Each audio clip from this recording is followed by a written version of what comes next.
So Senator Mitt Romney has announced that he will not run for re-election in 2024. I admit this came as a little bit of a surprise to me, given the fact that elected positions in our federal government, especially Congress, the Senate, and the White House, seem to attract a geriatric crowd. I believe Mitt Romney's 76, so he doesn't necessarily look like he's 76, I don't think, the way that Nancy Pelosi definitely looks like she's 80.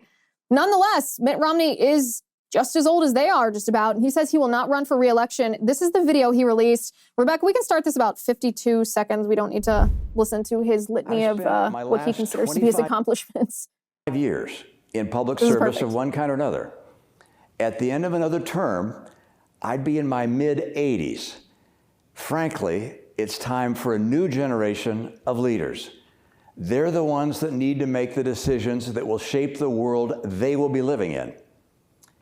Now, we face critical challenges: mounting national debt, climate change, and the ambitious authoritarians of Russia and China.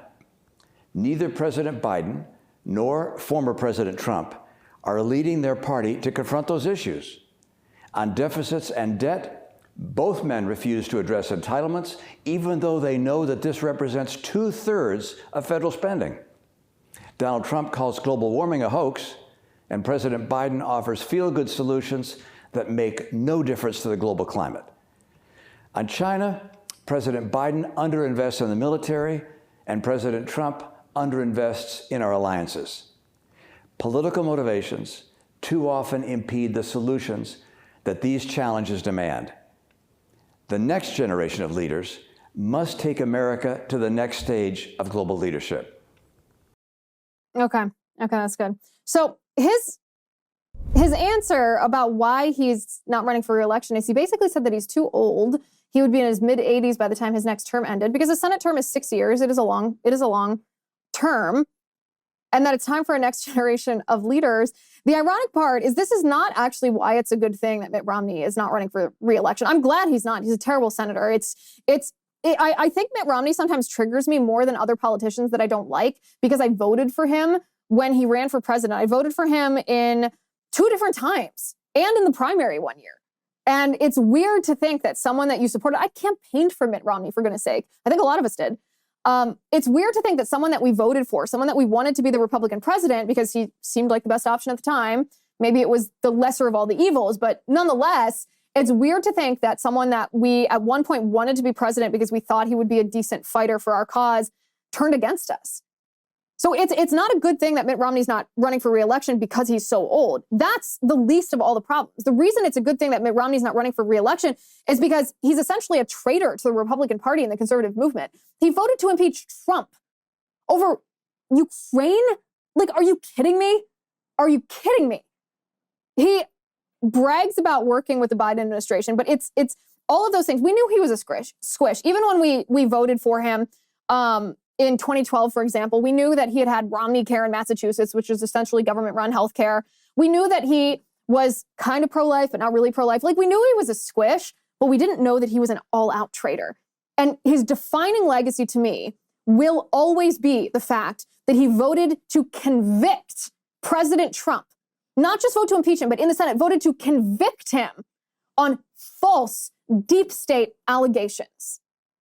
So the door cannot hit Mitt Romney quick enough as he leaves the United States Senate. Meanwhile, over in the House, there is somewhat of a controversy because Alexandria Ocasio-Cortez, the question is she married or is she not married? And you might be saying, well, why on earth does this matter? But it does matter to the House according to the House Ethics Committee. This is from the Daily Wire. They say Congresswoman Alexandria Ocasio-Cortez's office says that she has never been married, but according to a new report from the Washington Free Beacon, she has identified her fiancé as her spouse on several forms filed with the House Ethics Committee. The report, written by investigative journalist Andrew Kerr, detailed forms pertaining to the Congresswoman's official travel in 2022 and 2023 that were submitted to the committee, in which Riley Roberts, that's AOC's fiancé, was listed as her spouse. Also submitted were the New York Congresswoman's financial disclosure statements, but on which Roberts was also referred to as her spouse, but his finances were not disclosed. So this is what the journalist who broke the story said Her office says no, but she's identified Riley Roberts as her spouse in 4 filings with the House Ethics Committee so far in 2023. The committee has a strict definition of spouse. It is, quote, someone to whom you are legally married. Andrew Kerr goes on to say, if AOC is indeed married, her spouse's finances are now subject to public disclosure. But she did not disclose any of Roberts' reportable stock holdings, assets, or income on her latest financial disclosure, although she did make 2 references to her spouse in the filings. Well. Look what we have here. And AOC's office dismisses this question, saying there's a long history and legacy of referring to a longtime partner as a spouse. No, there's not. There is a very strict definition in the House Ethics Committee on what constitutes a spouse, and AOC knows this. The reason she did this was to reap perks for her boyfriend without having to disclose his finances had he actually been her spouse. AOC is just as corrupt as you could possibly imagine. All right, we have a fun new segment planned today. I thought it would be fun to read some of the comments that you guys send to me about recent episodes and videos that we've posted, because it's not just me who wants to hear your input. I love reading your feedback and hearing your thoughts and your ideas and your commentary, but I wanted to share that with the whole Liz Wheeler Show community. So yesterday's episode, that was undercover at the Socialist Conference, teacher caught on video smuggling CRT into schools.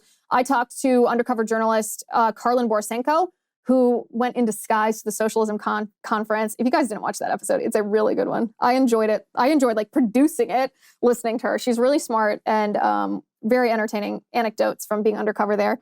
So let's look at some of your comments. So Richard Wayne says they are targeting children. They certainly are. He says the radical Democrats working in schools also use child ambassadors to spread their propaganda in Florida. I mean, yeah, that's TikTok, right? Ben Hovdahl says, we have a DEI office in the Fighter Bomber Directorate on the Air Force Base where I work in Dayton. They call it the Harmony Council. They put out a newsletter and have speaker series events I get notices for in my work email, like one titled Mission Imperative for Diversity and Inclusion by another DEI officer from a different organization from ours here, whose title is DEIA Council Training and Education Lead. So they have DEI offices all over the base. Upwards of 20,000 people come to work here every day. That to me is even scarier than a DEI office on a college campus or a DEI office in the private sector. Both obviously bad things, but on a military base, like the singular goal of our military, and I know that this is going to sound a little bit blunt, but our military is supposed to be a killing machine. The goal of our military is to be a deadly lethal force. And anything that impedes that mission should be discounted, should be discarded, should be dispensed of. It should never be used. The fact that they are inserting wokeness into our military makes me worry that someday soon we are not going to have a military that serves as the deterrent that we're all almost take for granted that our military currently does. It's really shocking. Hi guys, it's Liz Wheeler. Don't forget to watch my show, The Liz Wheeler Show, every night at 7 p.m. on the First TV.